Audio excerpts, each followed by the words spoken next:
Pada presentasi kali ini kita lebih pertama adalah overview tentang treatment itu sendiri, yang resiko dan okronosis itu sendiri, bagaimana cara take off dan mengatasi kekamilan, rekomendasi dan praktis klinis itu saja. Untuk hidroquinone ini merupakan suatu senyawa penyakit yang larut air, di mana telah digunakan selama berpuluh tahun dalam bidang dan penyakit. Indikasinya jelas di sini untuk mengatasi melasma, vertigo, BIA, indikasi lain, dan masalah muncul bukan hanya karena obatnya, tapi juga karena cara dan norma pengobatan. Kemudian hidroquinone ini bekerja dia untuk menghambat tirosinase sehingga menurunkan produksi melanin pada kulit. Efektivitasnya tinggi karena mesiskoretnya dapat turun signifikan dalam waktu 8 sampai dengan 12 jam. Oleh karena itu, hidroquinone sendiri dalam rekomendasi sini kita harus hati-hati dalam pemakaian selanjutnya. Berikut dalam jurnal penelitian dipublikasikan bahwa hasil terlihat sangat memuaskan dengan pemakaian hidroquinone 4% selama 8 minggu. Dalam diagram berikut terlihat bahwa proses melanogenesis kulit, di mana di sini faktor ultraviolet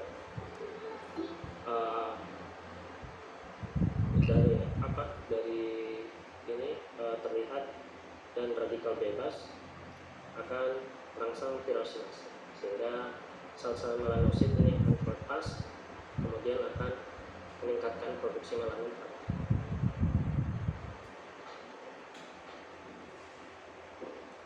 Dan hidroquinone ini dalam proses penghambat bagian berikut ini, proses penghambatan tirosinase dengan hidroquinone terlihat bahwa hidroquinone akan menghambat tirosinase sehingga menurunkan produksi melanin. Di sini dalam pemakaian sehari-hari akan terlihat mesiskor itu akan turun, sehingga pada proses ini dia akan memblok dari hidropak ini sehingga melanin akan terlihat turun, dan pembentukan melanin akan berhenti karena proses penghambatan dari hidroquinone.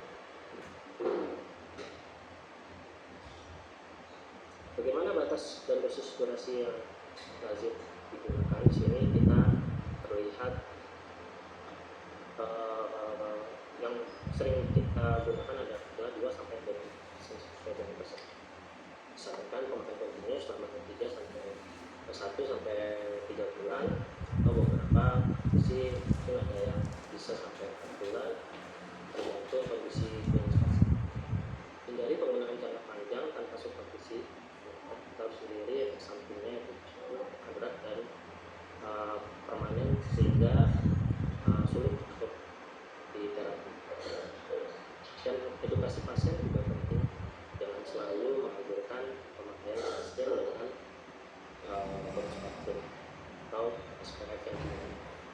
Bagaimana dengan regulasi dan kesantunan bahwa BPOM sendiri sebenarnya sudah melarang produk-produk yang ada dalam produk kosmetik, hanya boleh dalam persediaan obat juga dengan dokter yang merasakan ya produk-produk kondisi kita sudah kenal dengan formula yang kita sudah kenal.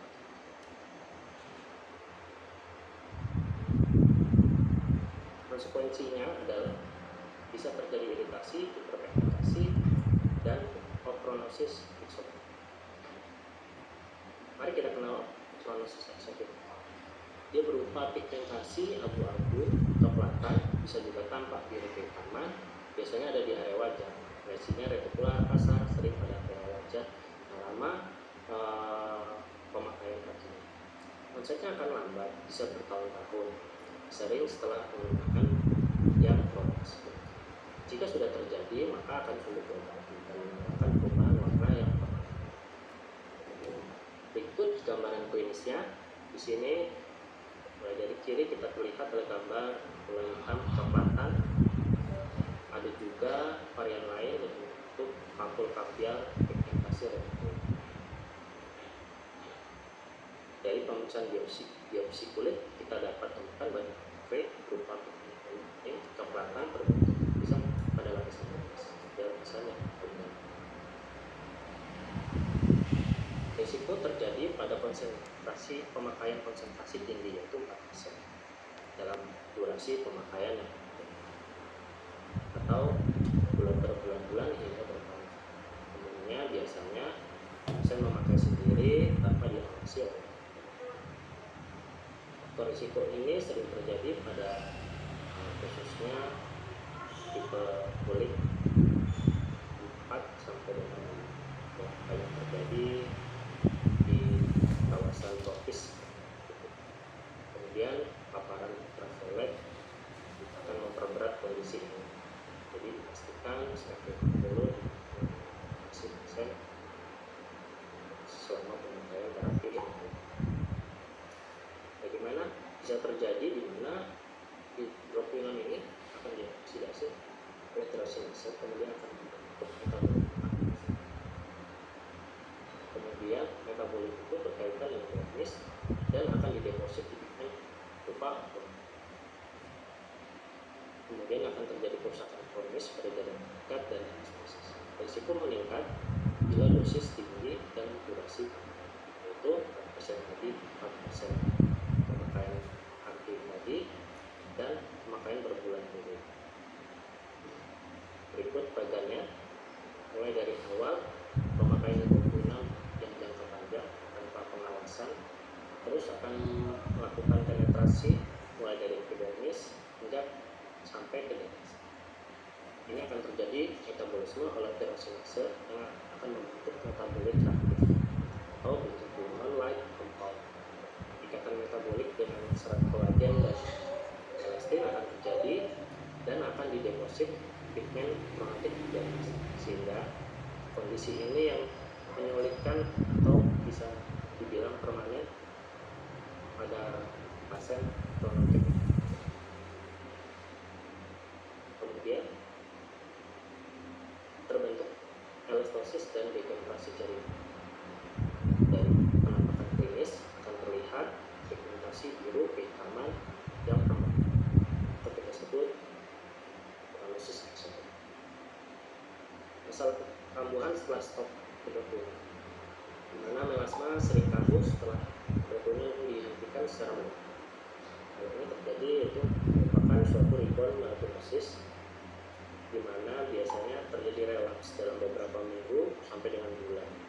Hal ini perlu strategi pemutihan secara bertahap dan terapi maintenance. Berikut adalah contoh skema untuk tapering off. Jadi setelah minggu pertama sampai dengan 4 pemakaian hidroquinon itu dilakukan setiap malam. Kemudian disarankan minggu kelima sampai dengan 8 itu dijalankan pemakaian dengan konsentrasi yang sama di awal pemakaian. Misalkan minggu pertama dan keempat menggunakan 4%, dalam tapering minggu kelima ke 8 tetap menggunakan 4%, namun dipakai 3 kali seminggu atau 2 hari seminggu. Kemudian minggu ke 9 ke 12 bisa diharapkan terapi tersebut bisa di stop dan diganti dengan agen whitening seperti tranexamethasone, niacinamide, sistem. Kemudian bagaimana dengan kondisi selang hari yang kosong selama minggu kelima ke 8? Pada saat itu boleh diselang-seling dengan agen whitening lain seperti tranexamethasone, niacinamide. Jadi minggu ke 1 sampai 4 itu tadi masih diasumsikan pasien selalu tetap makan sesuai dengan kondisi pasien. Jika memang hasilnya bagus, belum maksimal, tetap harus dikurang. Karena faktor yang lebih utama untuk terjadinya prognosis eksogen adalah lama waktu. Jadi jika pasien lama tanpa pengawasan karena puas, itu yang akan menimbulkan resiko dibutuh. Kemudian pada minggu ke-8 itu akan dikurangi menjadi 2 hari sekali. Jadi tujuannya agar melanosit tersebut tidak rebound secara tiba-tiba dan bisa diselang-seling dengan whitening agent seperti saya sampaikan. Berikut adalah pilihan maintenance untuk non-hati, mulai ada tranexamic exit, nanti ada yang oral ataupun topikal. Nanti oral akan dibahas lebih lanjut oleh Dr. Vina. Kemudian dan niacinamide, topikal, azathioprine, dan sistemik. Bagaimana dengan tindakan klinis? Bisa melakukan switch laser, microneedling, atau micro laser. Dan maintenance ini perlu dilakukan jangka panjang dengan bahan-bahan non-aktif tadi. Kuncinya adalah fotoproteksi dengan sunscreen yang adekuat, broad spectrum, SPF 50, edukasi pada pasien, kemudian AB permukaan, dokumentasi, dan kondisi klinis. Jadi mungkin pasien sering menyampaikan kalau saya sudah memakai sunscreen tapi masih bersih. Jadi perlu didalami lagi, mungkin apakah dia bekerja di dapur dalam durasi yang lama, bekerja dalam kondisi yang panas karena dia harus saat memasak, itu juga bisa. Kemudian rekomendasi praktis klinis di mana hati itu harus diberikan ke pasien jelas dulu kondisinya bahwa dia memang ada melasma atau hiperpigmentasi. Jadi kesimpulan dari hal ini saya sampaikan bahwa hidroquinone sebenarnya merupakan tempat gold standar atau efektif sublimasi hiperpigmentasi melasma, namun ada cara pemakaian.